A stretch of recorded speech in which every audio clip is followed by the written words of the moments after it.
Hello everyone. और आप सब कैसे हो? होप सब बढ़िया ही होंगे। तो स्टडी स्टार्ट करें। देखिए, हमने जो है कार्बन और इस कंपाउंड का फर्स्ट वीडियो अभी तक किया है। थोड़ा इंट्रोडक्शन उसमें हमने किया है। आज जो है वो सेकंड वीडियो है, जिसमें फर्स्ट जो टॉपिक है वो है हमारे पास मीथेन। मैंने थोड़ा स्ट्रक्चर आपको इलेक्ट्रॉन डॉट स्ट्रक्चर पिछले वीडियो में डिस्कस किया था।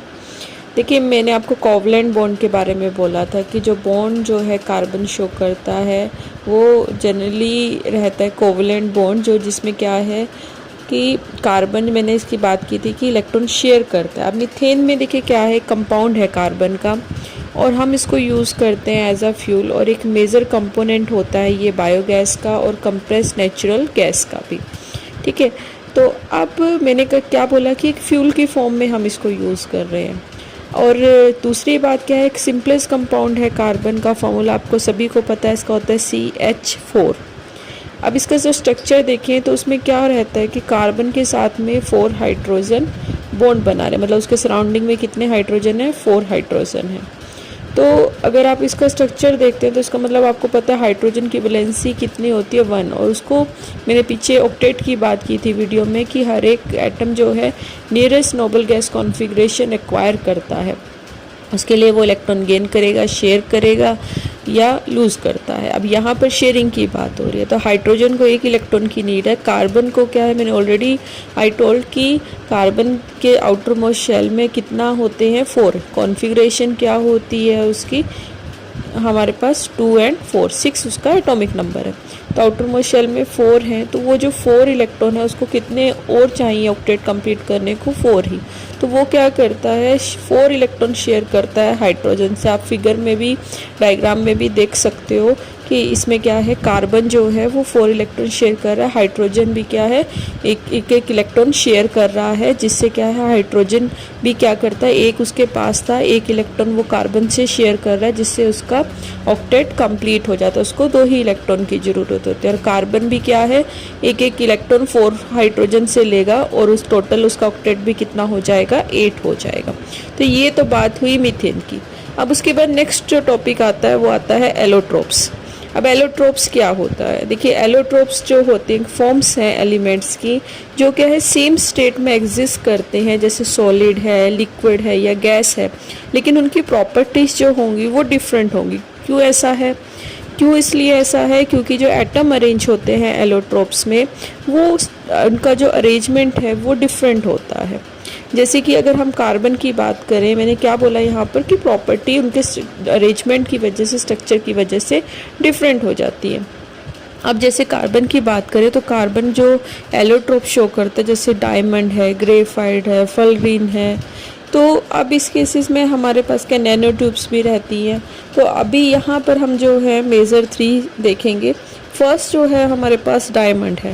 डायमंड की अगर हम बात करें, आपने सभी ने सुना होगा डायमंड के बारे में, तो इसकी प्रॉपर्टीज़ अगर हम देखें, वो लस्ट्रस होता है, मतलब चमकीला होता है, कलरलेस होगा, क्लियर ट्रांसपेरेंट होता है, हार्ड है, हाई मेल्टिंग पॉइंट होगा, मतलब हाई टेम्परेचर, इसको एकदम से ये मेल्ट नहीं होता, काफ़ी हाई टेम्परेचर पर जाकर जो है ये मेल्ट होता है। वाटर के अंदर सोल्यूबिलिटी इसकी नहीं होती, इनसोल्यूबल है, और इलेक्ट्रिसिटी ये कंडक्ट नहीं करता। लस्ट्रस है, कलरलेस है, ट्रांसपेरेंट है, हार्ड है, स्ट्रॉन्ग होता है और हाई मेल्टिंग पॉइंट रहेगा, वाटर में सोल्यूबल नहीं, इलेक्ट्रिसिटी कंडक्ट नहीं कर सकता।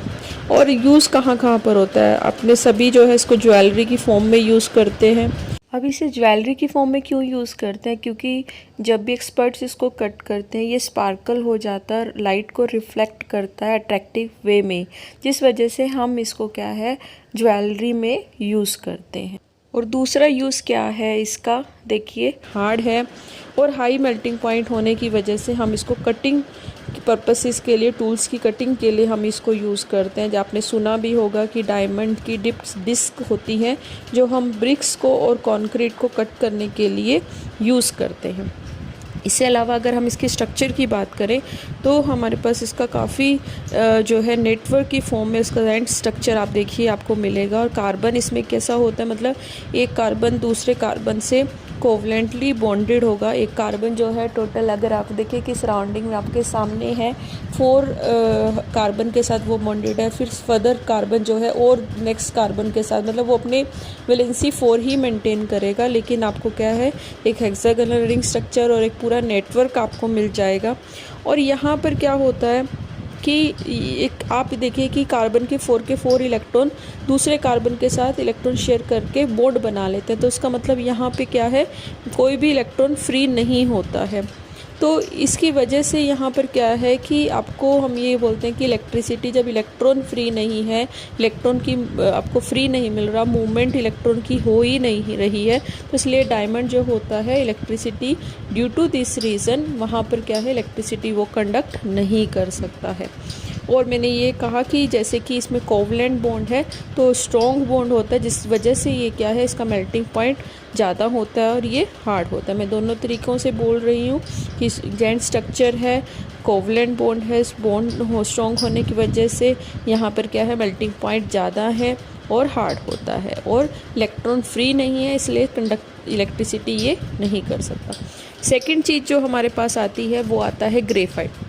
देखिए ग्रेफाइट का क्या रहता है, ग्रेफाइट की जो प्रॉपर्टीज़ हैं वो आपको सेम ही देखने को मिलेंगी, जैसे लस्ट्रस वो भी दिखाता है, मेल्टिंग पॉइंट वो भी दिखाता है, हाई वाटर में सोल्यूबल वो भी नहीं है, लेकिन जैसे डायमंड के जैसे वो क्या है क्लियर ट्रांसपेरेंट नहीं होता, ब्लैक और ओपेक होता है ग्रेफाइट। और नेचर वाइज कैसा होता है कि अगर आप उसे हाथ में लोगे तो स्लिप कर जाएगा, स्लिपरी नेचर होता है। और दूसरी बात कि मेन चीज़ इसको डिफरेंस क्या करती है डायमंड से कि ये इलेक्ट्रिसिटी कंडक्ट करता है। अब पेंसिल अगर यूजेस में देखें तो हम इसको पेंसिल स्केल में यूज़ करते हैं, आपने ग्रेफाइट की पेंसिल देखी भी होंगी, ज़्यादातर हम यूज़ करते हैं। तो ये पेंसिल के इनसाइड यूज़ किया जाता है, तो जैसे ही आप पेपर पर पेंसिल को मतलब कुछ लिखने के लिए करते हो तो क्या होता है ये पेपर पे स्लिप हो जाता है और एक मार्क ब्लैक कलर का मार्क दे देता है, मतलब जब जो है आप लिख सकते हो। अब इसकी स्लिपरी नेचर की वजह से ऐसा है। और दूसरी बात कि स्लिपरी नेचर की वजह से दूसरी चीज़ इसको क्या है हम एज अ लुब्रिकेंट भी यूज़ करते हैं। मशीनरी के जो पार्ट्स होते हैं वहाँ पर अगर वो फ्रिक्शन की वजह से बार बार स्लिप कर रहे हैं तो हम उसमें क्या है कम करने के लिए हम क्या है एज अ लुब्रिकेंट उसको यूज़ करते हैं। स्ट्रक्चर की अगर हम बात करते हैं तो इसमें हेक्सागोनल रिंग्स होती हैं, आपस में इनमें वीक फोर्सेस होते हैं। आपके सामने इसका स्ट्रक्चर है, तो यहाँ पर क्या है कार्बन जो है 3 फर्दर कार्बन से बाय कोवलेंट बॉन्ड जो है अटैच है, लेकिन यहाँ पर क्या है कर रहा है कार्बन के कितने आउटर मोस्ट शेल में है 4। अब कितने इलेक्ट्रॉन वो किस सराउंडिंग वाली कार्बन से शेयर कर आपके सामने, एक कार्बन के सराउंडिंग में बॉन्ड कितने हैं 3 है, तो इसका मतलब कि एक इलेक्ट्रॉन उसके पास फ्री बचता है ईच कार्बन पे, वो 3 कार्बन के साथ इलेक्ट्रॉन शेयर करता है और एक इलेक्ट्रॉन उसके पास फ्री बचता है, जिसकी वजह से हम इसमें कहते हैं कि यहाँ पर वो इलेक्ट्रॉन रिस्पॉन्सिबल होता है इलेक्ट्रिसिटी कंडक्ट करने के लिए। अब यहाँ पर क्या है कि जो ग्रेफाइट की लेयर्स है आपके सामने स्ट्रक्चर है कि ये क्या करती हैं आपस में स्लाइड ओवर हो सकती हैं। ऐसा क्यों है, क्योंकि उनके बीच में वीक फोर्सेस होती है, जिसकी वजह से क्या है ईजिली वो क्या कर सकती है आपस में स्लाइड ओवर हो सकती है। आपके सामने डायग्राम है कि यहाँ पर मैंने क्या बोला स्लिपरी नेचर है, इलेक्ट्रॉन कैसा है डीलोकलाइज है, मतलब 2 एटम्स के बीच में फिक्स नहीं है, जिसकी वजह से वो मूव कर जाता है। और ड्यू टू दिस रीज़न कि ग्रेफाइट जो है इलेक्ट्रिसिटी कंडक्ट कर सकता है। मैंने क्या बोला है कि ग्रेफाइट इलेक्ट्रिसिटी कंडक्ट क्यों करेगा, क्योंकि इलेक्ट्रॉन कैसा है 2 एटम्स में फिक्स नहीं रहता, वो डीलोकलाइज का मतलब है which the electron which do not remain confined between 2 atom, जो 2 एटम्स के बीच में फिक्स नहीं होता वो मूव कर जाता है। इसलिए वो क्या है यहाँ पर कि लेयर्स है आपस में स्लाइड हो सकती हैं, वीक फोर्सेस है, कोई बॉन्ड्स इतना स्ट्रॉन्ग नहीं है उनके बीच में, और इलेक्ट्रॉन डीलोकलाइज है, डेट्स वाई इलेक्ट्रिसिटी वो कंडक्ट कर सकते हैं। उसके बाद आता है फलरीन। फलरीन क्या है, फलरीन एक लार्ज क्लास है कार्बन की, और ज़्यादातर ये कैसे बनता है, मतलब काफ़ी सारे कार्बन एक तरह से जैसे फुटबॉल आपने दिमाग में लाइएगा वैसा ही सेम स्ट्रक्चर यहाँ पर इसका होता है। हम इसको बोलते हैं it is made up of ball KGs of carbon, या हम इसको बक्की बॉल्स भी बोलते हैं। अब इसमें कैसा होता है, इसका जो मेन हमारे पास होता है कि इसका जो डिस्कवर भी क्या उसी साइंटिस्ट के नाम पे इसका बना 1 टाइप इसका बकमिंस्टर फलरीन है, जिसमें 6 60 कार्बन, अगर हम देखें कि एक एक कार्बन अटैच और एक क्लस्टर लाइक स्ट्रक्चर, मतलब 60 कार्बन का हमें मिल रहा है। तो ये बकमिंस्टर फुलरिन का कुछ इस तरह का फुटबॉल टाइप स्ट्रक्चर, इसमें हेक्सागोनल और पेंटागोनल रिंग्स होती हैं। और इस केसेस में क्या है, ये मॉलिक्यूल का साइज़ वेरी करता है, ठीक है, जिस वजह से ये क्या है, एक स्पेयर का फॉर्म ले लेता है। और ज़्यादातर ये तो इसके स्ट्रक्चर की बात हुई। अगर इसका मेडिसिनल यूज़ देखें, एंटीबायोटिक की फॉर्म में हम इसको यूज़ करते हैं, कैंसर के ट्रीटमेंट के लिए भी इसका यूज़ किया जा सकता है। देखिए, अब ये बात हुई हमारे पास एलोट्रोप्स की। अब उसके बाद नेक्स्ट जो टॉपिक हमारे पास है वो है versatile nature of carbon. Versatile का मतलब क्या है, मतलब कि हम कार्बन को काफ़ी तरह से हम यूज़ कर रहे हैं, मतलब कहाँ कहाँ पे क्यों ऐसा है कि कार्बन को यूज़ करके लार्ज नंबर ऑफ कंपाउंड हम बना सकते हैं, ऐसा किस वजह से होता है। पहला जो पॉइंट है वो है catenation. Means what do you mean by catenation. Catenation क्या है कि हम इसको एक एबिलिटी बोलते हैं कार्बन की, जिससे कार्बन दूसरे कार्बन के साथ एक चेन बना देता है, मतलब कि एक कार्बन दूसरे कार्बन से कनेक्ट होगा, सेकंड वाला थर्ड से। उससे क्या है कि मतलब उसकी कैटिनेशन की सेल्फ लिंकेज की प्रॉपर्टी है, जिसकी वजह से large number of carbon compound, organic compound form हो जाते हैं। और दूसरा जो पॉइंट होता है वो होता है टेट्राहेड्रल नेचर। पहले आप यही समझ लीजिए, मैंने ये कहा कि एक कार्बन की एबिलिटी है सेल्फ लिंकेज प्रॉपर्टी की, और इस प्रॉपर्टी को हम कैटिनेशन कहते हैं। और ये जो कंपाउंड्स होते हैं इसमें कार्बन की लॉन्ग चेन मॉलिक्यूल्स होती हैं और ब्रांच भी हो सकती हैं, जैसे ब्रांचेस आपको ट्री की मिलती है, सेम लाइक दिस। हम इसको और डिटेल में आगे समझेंगे। और रिंग्स की फॉर्म में, मतलब क्लोज्ड रिंग स्ट्रक्चर भी आपको मिल सकते हैं। कार्बन जो होते हैं लिंक्ड होते हैं दूसरे कार्बन से, या तो सिंगल से या डबल से या ट्रिपल से।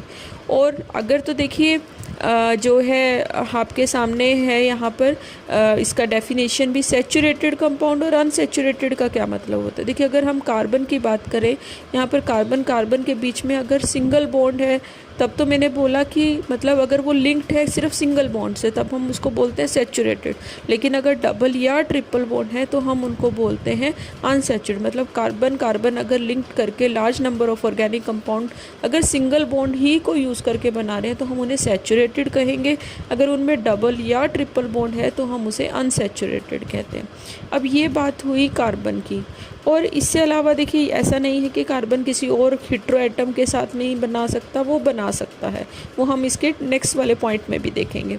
और दूसरी चीज़ कि कार्बन को छोड़ के क्या कोई और है एलिमेंट जो कि ये कैटिनेशन की प्रॉपर्टी दिखाते हैं, तो सिलिकॉन है जो शो करता है, लेकिन वो भी चेन कहाँ तक बनाता है, एटलीस्ट 7 या 8 तक। मतलब सिलिकॉन जो है कार्बन की जगह पर आपस में एक सिलिकॉन दूसरे सिलिकॉन के साथ, फिर थर्ड सिलिकॉन के साथ जो है वो बॉन्डिंग करके कंपाउंड बनाएगा, लेकिन क्या है स्टिल वो 7 या 8 तक ही बना सकता है। लेकिन कार्बन में बहुत ज़्यादा होते हैं लार्ज नंबर, वहाँ 17, 18, 20, 31 तक काफ़ी लॉन्ग जो है वो जा सकता है। और कार्बन कार्बन का जो बॉन्ड है वो स्टेबल होता है। सेकंड पॉइंट जो आता है वो आता है टेट्रावेलेंट नेचर। देखिए, कार्बन जो है हमने पीछे बात की थी फर्स्ट वीडियो में भी कि कार्बन जो होता है वो टेट्रा मतलब 4, वैलेंट मतलब उसकी वैलेंसी जो है उसके आउटर मोस्ट शेल में कितने इलेक्ट्रॉन है 4 है, या उसकी कंबाइनिंग कैपेसिटी जो उसकी वैलेंसी है वो 4 है यहाँ पर। अब उसकी वैलेंसी 4 है तो इसका मतलब कि वो जो है बॉन्ड जो बनाएगा वो कैपेबल कैसे है किसके साथ शेयर करने के लिए, मतलब 4 ही इलेक्ट्रॉन वो शेयर करता है। और वो क्या है इस केस में कि कार्बन के साथ भी मैंने पीछे कहा बॉन्ड बनाएगा, और लेकिन बाकी हेटेरो एटम के साथ भी वो बॉन्ड बना सकता है, लेकिन वो सिर्फ अपने 4 ही इलेक्ट्रॉन शेयर करेगा। एक कार्बन के सराउंडिंग में हमेशा 4 ही बॉन्ड बन सकते हैं, 5 नहीं होंगे। अगर 5 होंगे तो वो रॉन्ग होगा। जैसे कुछ एग्जांपल है आपके सामने कि कार्बन आपको 2 दे रखी हैं और सेकंड वाली कार्बन के साथ Cl अटैच है, मतलब यहाँ पर कार्बन का बॉन्ड किसके साथ है, हेटेरो एटम कौन सा है, यहाँ पर क्लोरीन है, इसका नाम क्या है, क्लोरो इथेन है। सेकंड वाला यहाँ पर आपके सामने है कि कार्बन कार्बन बॉन्ड है, फिर कार्बन के साथ ऑक्सीजन है अटैच, फिर ऑक्सीजन के आगे हाइड्रोजन अटैच है, और ये क्या है, इसका नाम होता है इथेनॉल। अब एक अल्कोहल है, तो यहाँ पर कार्बन किसके साथ अटैच है, बॉन्ड किसके साथ बना रही है, हेटेरो एटम ऑक्सीजन। और थर्ड जो एग्जाम्पल आपके सामने है वहाँ भी ऑक्सीजन के साथ है, लेकिन बॉन्ड यहाँ पर कार्बन जो है, कार्बन के सराउंडिंग में प्लीज़ बॉन्ड याद कीजिए, समझिए, क्योंकि ये चीज़ आपको 11th में जब आप जाएंगे तो आपको नेमिंग वगैरह जब करना है थोड़ा सा इस वाले उसमें भी हम समझेंगे, नोमेनक्लेचर में भी। तो आपको एक चीज़ समझनी है कि कार्बन हमेशा जो बॉन्ड बनाता है वो 4 है, शेयर जो कर रहा है 4। तो आप सेकंड वाला जो कार्बन देखिए उसके ऊपर क्या है, डबल बॉन्ड है, ऊपर उसके ऑक्सीजन अटैच है और साथ में left and right single single bond है। तो इसका मतलब अगर आप टोटल बॉन्ड काउंट, मतलब वो लाइंस आप काउंट करिए तो टोटल 4 है, तो वो हमेशा 4 ही रहेगा। और ऑक्सीजन के साथ जो है यहाँ पर कौन सा है, डबल बॉन्ड है। और ये जो यहाँ पर नाम जो इसका होता है वो इथेनॉल। अब इसका नाम ऐसा ऐसा क्यों हुआ, इथेनॉल, इथेनॉल, तो ये हम नोमेनक्लेचर में अच्छे से समझेंगे। तो यहाँ सिर्फ एक बात जो आपने याद रखनी है कि वर्सेटाइल नेचर 2 वजह से है, कैटिनेशन और उसकी टेट्रावेलेंसी की वजह से। की पॉइंट जो आपको याद होना चाहिए कि कंपाउंड जो बनते हैं कार्बन से वो स्टेबल होते हैं, क्योंकि बॉन्ड यहाँ पर स्ट्रॉन्ग बॉन्ड है, क्योंकि कार्बन का साइज छोटा होता है और जब तक वो छोटा है तब तक जो है साइज छोटा होने की वजह से जो एटम होता है उसके बीच में आपको सभी को पता है न्यूक्लियस होता है। और जब साइज छोटा होगा तो न्यूक्लियस और इलेक्ट्रॉन की जो आपस में अट्रैक्शन है वो ज़्यादा स्ट्रॉन्ग होगी। लेकिन जैसे जैसे साइज़ बढ़ता जाएगा न्यूक्लियस और इलेक्ट्रॉन का डिस्टेंस बढ़ता जाएगा और बॉन्ड जो है उतना ही वीक होगा और उतना ही अनस्टेबल होगा। ये बात आपको याद रखनी है। लास्ट जो आज का टॉपिक है वो है ऑर्गेनिक कंपाउंड। ये थोड़ा सा इसके बारे में आपको पता होना चाहिए, कई बार पूछ लेते हैं फर्स्ट ऑर्गेनिक कंपाउंड किसने बनाया था और कौन सा था।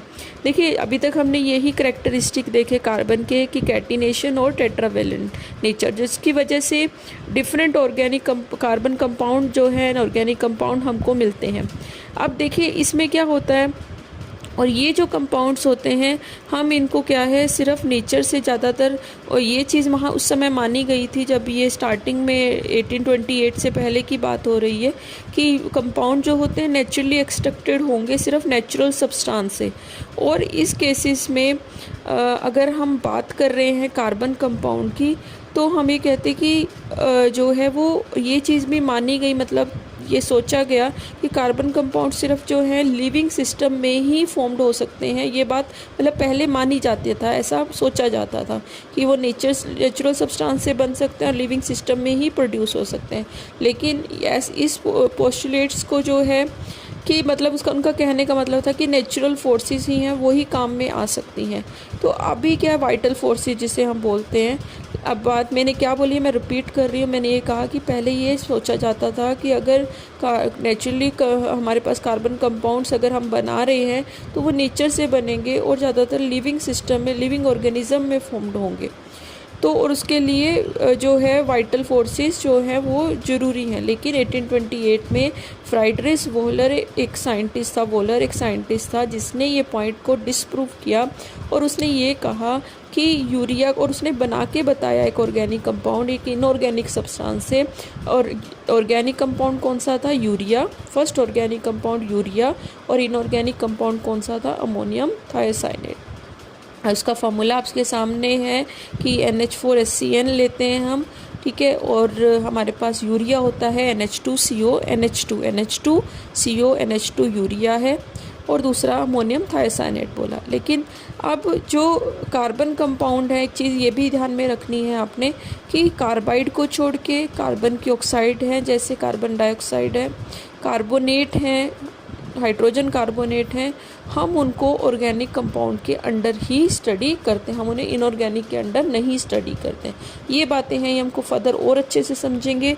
आज के लिए सिर्फ इतना है, नेक्स्ट वीडियो में हम दोबारा मिलेंगे। Thank you.